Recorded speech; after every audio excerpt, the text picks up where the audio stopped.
Et si ce jeune homme n'avait pas volé une épée, mais le pouvoir? 29 juin 1960, Léopoldville chante. Mais dans les royaumes invisibles, l'Afrique pleure. Ce jour-là, l'Europe ne rend rien. Elle scelle, elle verrouille. Le roi Baudouin traverse la foule en limousine décapotable. Officiellement, il remet le Congo. Spirituellement, il prolonge un pacte. Ce n'est pas un roi, c'est le gardien d'un héritage énergétique. Un héritier silencieux de Léopold II, dont les crimes n'ont jamais été jugés, mais dont l'ombre continue de flotter sur le fleuve Congo et dans les prières muettes de l'Occident. Baudouin ne rend pas une nation, il transmet une influence, invisible, mais active, silencieuse, mais programmée. Et c'est là qu'un déséquilibre surgit. Ambroise Bwambo, un jeune homme, sans nom dans les livres, mais reconnu dans les sphères invisibles. Il bondit, il tend la main, et il arrache l'épée du roi. Ce n'était pas un vol, c'était une fracture rituelle, un geste ancien, préparé, codé, un court-circuit dans une cérémonie verrouillée. Cette épée n'était pas un simple objet, c'était un relais de pouvoir, un pont entre le trône belge et les racines spirituelles d'un continent fragilisé. Pendant une seconde, la chaîne saute. Le roi ne bouge pas. Kasavubu reste muet. Mais les deux savent. Ils ont vu, ils ont senti. La foule rit, les journalistes capturent la scène. Mais personne ne décrypte. Ce jour-là, le Congo a failli se réveiller. Mais une épée arrachée ne suffit pas si les esprits restent soumis. Bwambo est arrêté, l'épée est rendue. Et le soir même, le pacte se referme. Quelques jours plus tard, Lumumba est trahi, les conflits reprennent, et l'épée, non pas physique, mais symbolique, retourne à sa place, dans l'invisible, là où se négocient les destins, pendant que les peuples dorment. Bien, Bandeko. Lelo tokoloba likambo ya yepe, likambo yepe pour comprendre moi makambo ebele. Kasi yambo tokoma wana, tokotanga pe ba lecture sans commentaire pour comprendre makambo oyo tozokoloba. C'est vraiment important. Bampangi. Mutu oyo aboma Lumumba, mondele oyo aboma Lumumba okito na mpolo. Mondele wana azonga na Belgique. Fallait ba Belge ba pesa yembongo ebele. Il faut ba devoir yembongo ebele. Alors lokola ba yokana kite et voilà agardaki lino ya Lumumba na musapi ya Lumumba. Alors bandeko ndenge nzamba salaka makambo na ye. Mondele wana aye koluka ntinu Congo. Bazalaki na journaliste babengi Colette Brackman. Na kasi biso nyonso toyebi journaliste wana oyo alelisa Mobutu. Baye epa ya ntinu bandeko, baye epa ya ntinu Congo. Est-ce que ezali par hasard? Les par hasard bandeko n'existe pas dans ce monde. Mais comment bandeko baye epa ya ntinu Congo? Ntinu Congo ayebaki bango te. Lokola bayebaki ezali artiste peintre renommé mondial. Et voilà bandeko ba memi na musapi, ba memi na lino ya Lumumba. Oyo bandeko soki bayela ki bino na bandeko, oubliez. Donc mboka ngo ya Congo bandeko mona ngo lokola mboka moko ya ba venturier. Donc bayeko yela bino pe n'importe quoi, bo vérifier na bino te et voilà bokeko tchakuna lino ya Lumumba. C'est très grave bandeko. Bon loka bolobi za lino moko soki symbolique bandeko, eza mawa trop. Eza mawa. Ntinu Congo bandeko avanda na résidence na ye, e ben bandeko mondele wana aya oya boma Lumumba okito na mpolo. Amemi preuve ya musapi na linu. Baya na journaliste na bandeko Colette Brackman. Nde baza kotalisa Ntinu Congo la vraie histoire. Siko bino ba histoire bino bo betaka oyo ekota pilipili na mungwa. Bampangi, mais mondele naza kotalisa ndenge nini baboma Lumumba okito na mpolo. Alors, muto babeteli histoire bandeko aza na kati na mboka. Alors, le 30 juin, mais bandeko, bon lukana lu mutu wana, abana ko expliquer bino. Mais Qu'est-ce qui s'était passé au fait? Yo kutala ngina mondelo na omona ki lino lumumba, omona ki musapelo, mais ba yebisa ki nini au fait. Mais no bandeko. Oh non, soki tokepa na ye tokotombola. En tout cas, Congolais osala motema moko impossible. Na bito soki bacha yo wapi homme congolais. Mais bato ba yebi histoire te, bango nde boso ko lekisa liboso. Wana soko beta ba français na ye, bon moni keta solo aza danger ko leka tout le monde. Bandeko to bela ka réellement bandeko to soko bela. Mais bato ba yebi histoire bolingi ata ko lekisa bango te. Ata ke na télévision na RTNC bandeko lokola ba yebi ba bien muto yo bo lekisa yete bo yamba yete aza très dangereux. Mais bandeko soki boso ko sala ndenge wana. Mais ça m'a mingi. Si bino bolinga to sala kaka dans le faux. Oh, mais vraiment, peuple congolais, on a ça koyebate. Donc, depuis na sommet à l'état, tina se, bandeko, na ça comprendre soute. Mais le monde balobaki ta solo vraie histoire ya bana ya Congo, vraie histoire ya ba africain, et ko koma na bana mboka pe na ba africain bango moko.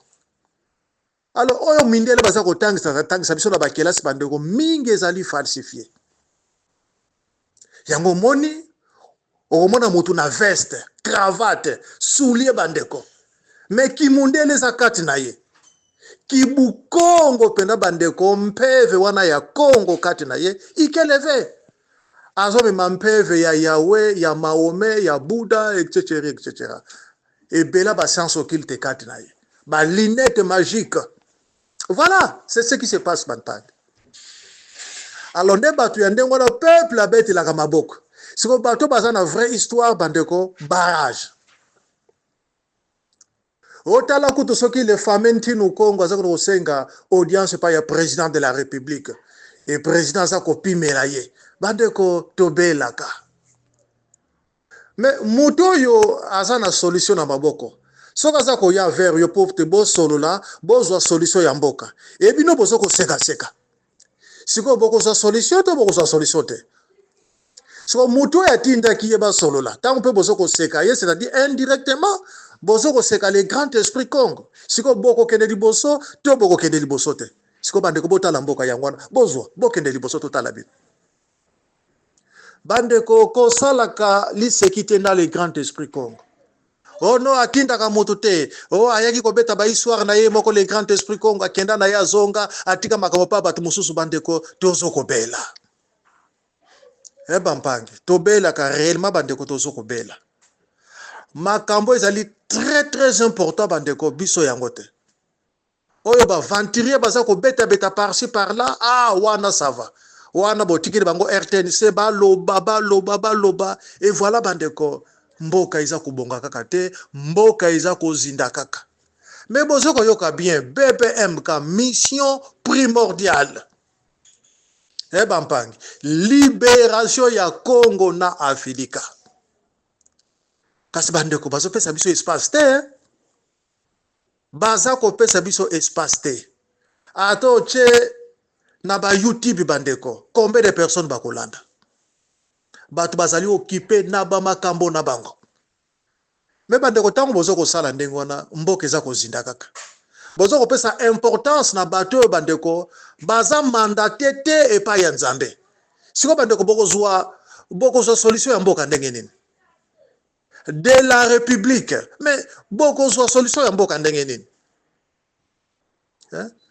L'église kimbangiste ba yebi makamboyo. Ba solo la nantinu Congo.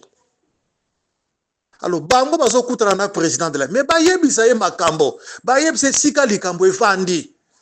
Pour peuple azala na kimia. Et lelo est to soko mona ba passeport, bazo ko bimisa ba passeport, baza ba magistrat na bango, bazo sala armée na bango, bazo sala n'importe quoi. C'est-à-dire bande comme lokola pays. Sikoyo mutu azana solution bandeko les grands esprits Congo apesi code. Siko bozo linga ko yamba yete, bozo kima. Ono aza très dangereux. Parce que mindele bandeko bayebi ntinu Congo aza très dangereux. Tant que ça na mboka ya Congo, bandeko aza très dangereux. Nde ba pesi bantenne par-ci par-là, mutu wana bo yamba yete, bo lekisa yete. yango moni na bangunza bandeko par terre. Ok bandeko kingunzisme na église kimbangiste bango nde fo basala le kintuadi, le vrai kintuadi bandeko kibobiso kibukongo ya solo solo. Mais bandeko botala bango suba kina ba confusion religieuse bango suba sali bango bi groupe na bango bongo voilà bandeko ba groupuscule et confusion bandeko na makambo nyonso to na ba enseignement confusion. Ok ne boye ba sakulo bandeko o ya lobi makambo susu o kuna lobi makambo do bandeko ça ne va pas. O ba suba lobi ça pour Kabila ba suba lobi ça contre Kabila. Ba suba lobi ça pour Félix ba suba lobi contre Félix. Bandeko sikoyo to soko yebate siko qui dit vrai qui dit faux. Siko peuple aza koyeba te asala nini. Et peuple baza ko boma ye et bandeko l'état incapable. Et toko kende kaka ndengo na bandeko tito koyoka. Tant que toko yoka te bandeko ndenge tata dangenda loba, toko bana ko nguluma kaka. Parce que bandeko vola ya Congo ekenda nana zana makasi ya ko kende ko zula biso vola. Et lelo to yelebi no bandeko histoire ya épée boko yoka lisusu bandeko. Parce que namoni ba vraie histoire bolingi koyoka yango te. Kaka o ba chef spirituel baza ko betela bino, kaka ba o ba historien baza ko betela yango ne bozo ko chali boso. Mais il y a beaucoup de falsifications. Eh ben pa yango tatang malobi to corriger les erreurs du passé. Même la Bible il y a beaucoup d'erreurs. Na ba Coran nyonso to ba de ko ba erreurs zali. Loko pe moyindo za ko landa kaka ba makambo wana et voilà bandeko emetoko bikate. To bana okende kaka -0 ti to ko bana ko zinda kaka yango mwana nanga zwa bik zwa papier koma oyo nga moko kimbango na ko dicter yo pour génération présente na futur babunga susu nzela te. Voilà donc tata na biso mbemba zolo zo susu ba audio yo cha yango na kati na YouTube mokili elanda ekozala yeng pour jour on ezala te solo to yoka kite toyoka kite parce que komba kaka ndenge wana et lelo bokomi ko bimisa ba roi du vin ebele mais buko kokiele bandeko soko loba très bien roi du vin ezali yemoko le grand esprit Congo bampangi donc il a na page 113 114 ya buku ya kokiele bandeko nini balobi parce que peuple oyo bandeko alingi koyoka te alingi kaka désordre partout osoko mona oh le grand esprit Congo aza koloba bango balingi te oyo bango moko balingi yango ndi baza kosala yango bozo komona bandeko tozo kobika te bampangi page 113 114 tokenda page 113 en 1702 ndona kimpa vite âgé à peine de 17 ans suite à une courte maladie elle meurt mais sera ressuscité après 3 jours à Songololo dans l'actuelle région du Congo central. Après sa résurrection, elle devint une prophétesse de grande renommée. Elle va plaider la cause de la discrimination des Noirs auprès de Dieu, Nzambi Ampungu Tulendo.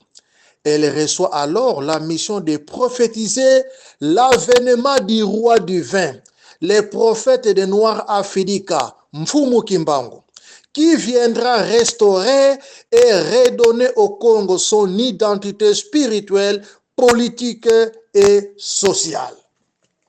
Voilà bandeko. Les rois du vin au bandeko tosoko lobela awa ezali yemoko Mfumu Kimbangu.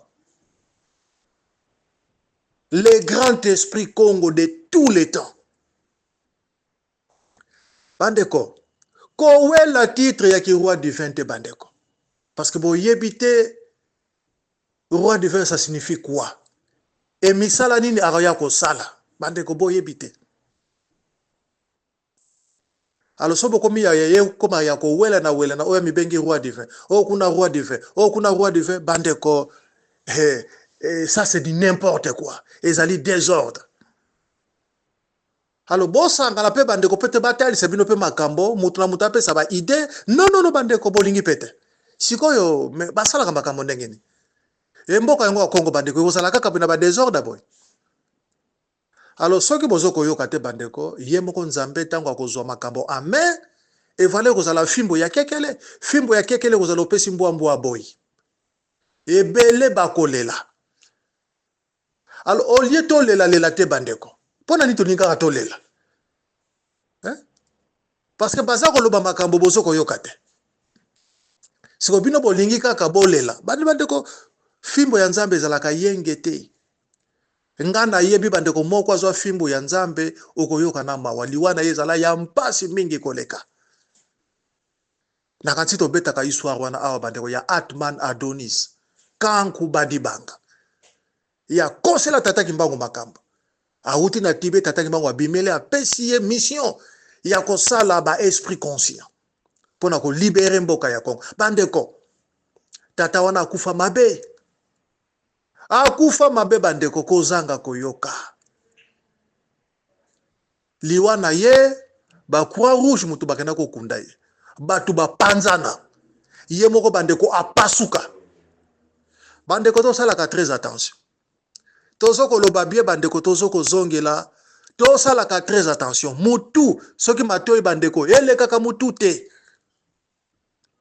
Matoi ele kaka mutu te bandeko. To sala très attention.